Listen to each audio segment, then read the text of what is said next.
Welcome to the HTML5 Essential Training Series. I'm Mike King, and in this group of tutorials, actually it's a two-part series, we're going to talk about structuring a web page, the actual structure that makes up an HTML page. Up to this point, we've discussed a basic group of functionality of HTML and HTML5, and actually we've covered a lot of material.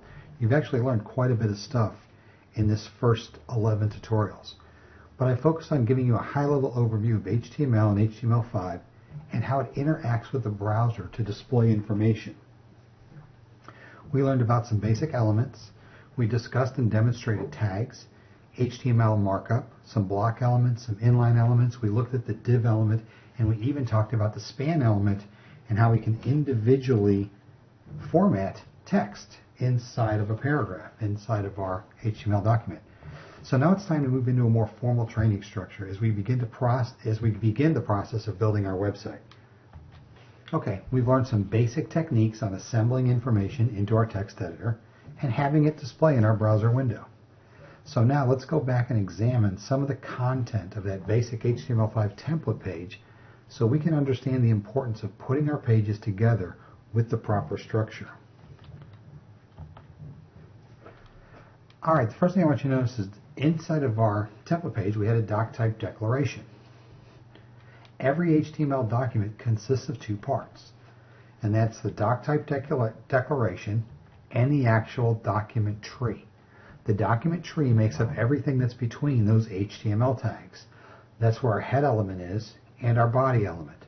In all the previous tutorials, we've actually been discussing and demonstrating things that are inside the body element, things that can be displayed on the web page or in the browser window.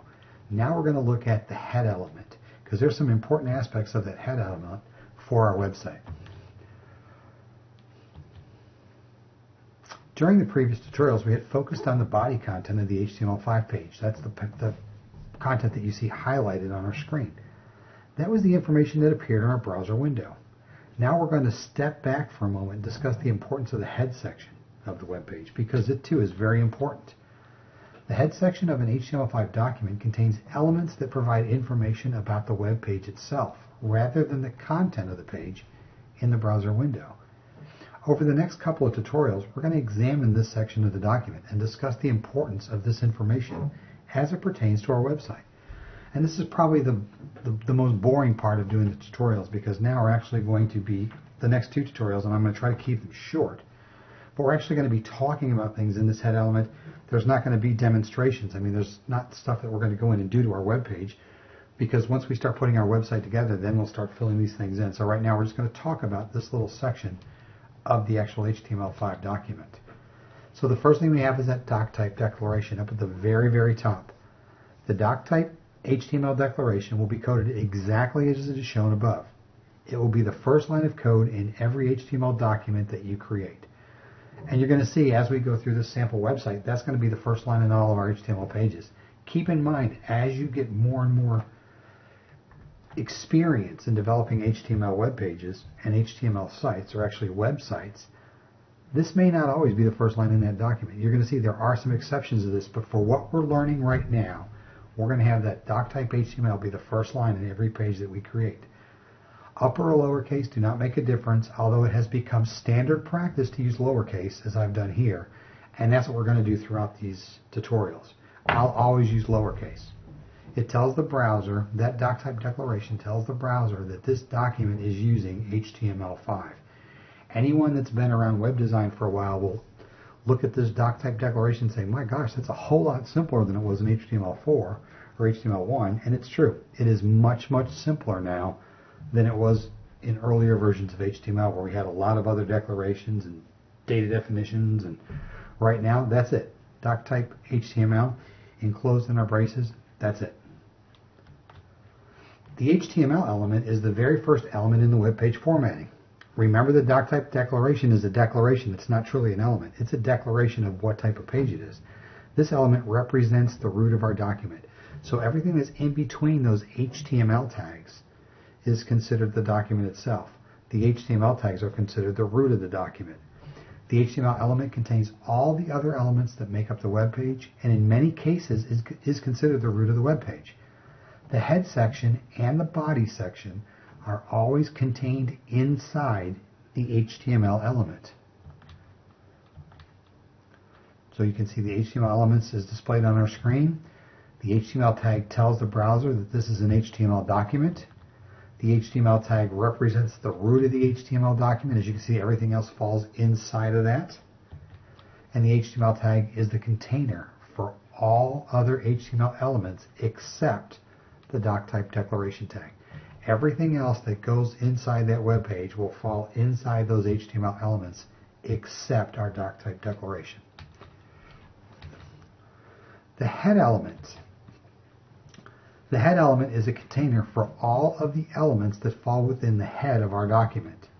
The head element must include a title for the document and then can include scripts and styles and meta information and much more, as we're going to talk about as we go through these. The title element, the title tag is required in all HTML documents, and it defines the title of the document itself.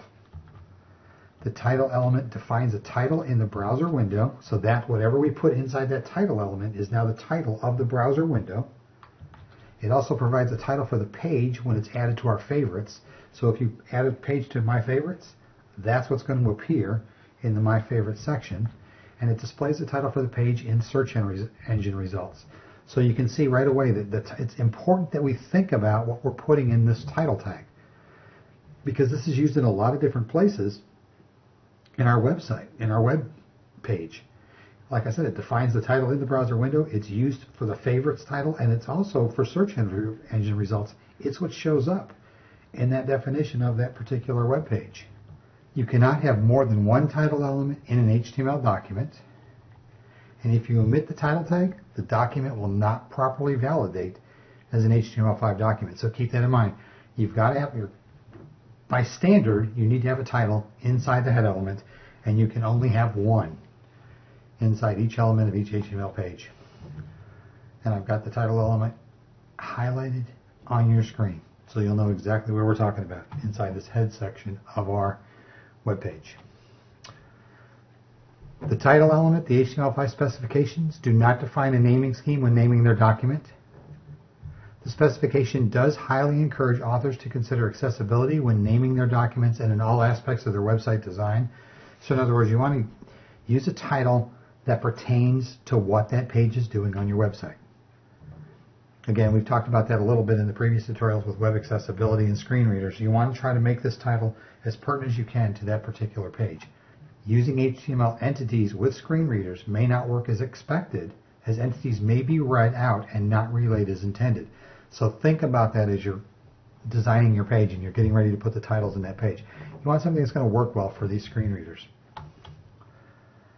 The title element, the document title should be carefully considered, as it is used extensively for bookmarks, which saves the document title to the link back to its URL. It's used in the title bar. Most web browser windows display the title bar. It's also used in the navigation bar. Most web browsers tabs display the title inside that navigation bar. It's part of the history. It saves the document title to link back to the URL. And search engines reads the document title and typically displays it in search results to link back to the URL. So again, it's a lot of things that people don't really know about this title element, but it's very important as you're designing your web pages that this pertain to what that page does in your website. So in the next tutorial, we're going to discuss the link and the meta tags that are also part of the head element, very important sections of it, so that you have a good grasp and a full understanding before we dive into this website as to what's involved with designing a good head element inside your web pages. I look forward to seeing you there.